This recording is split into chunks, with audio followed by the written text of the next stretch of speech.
आप सुन रहे हैं एजी एंटरटेनमेंट की धमाकेदार प्रस्तुति।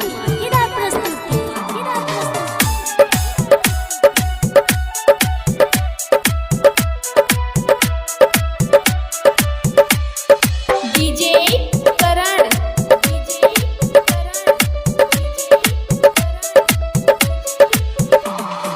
नीक नहीं लागत खानवा रे दूसरा के भैले यार पनवा रे दूसरा के भैले यार पनवा रे नीक नहीं लागत खानवा रे दूसरा के भैले यार पनवा रे दिल में बसाई हमके भुलाई दूसरा के बनल जननवा रे नीक नहीं लागत खानवा रे दूसरा के भैले यार पनवा रे।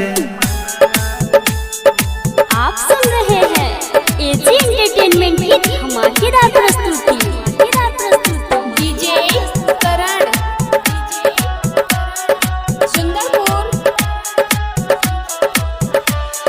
हमारा से कैले दिया घात हो आज बुझाइल होला लईकी का जात हो हमारा से कैले दिया घात हो आज बुझाइल होला लईकी का जात हो कहीं ना लागत मनवा रे कहीं ना लागत मनवा रे दूसरा के भैले यार पनवा रे नीक नहीं लागत खानवा रे दूसरा के भैले यार पनवा रे। आप सुन रहे हैं एजी एंटरटेनमेंट की धमाकेदार प्रस्तुति।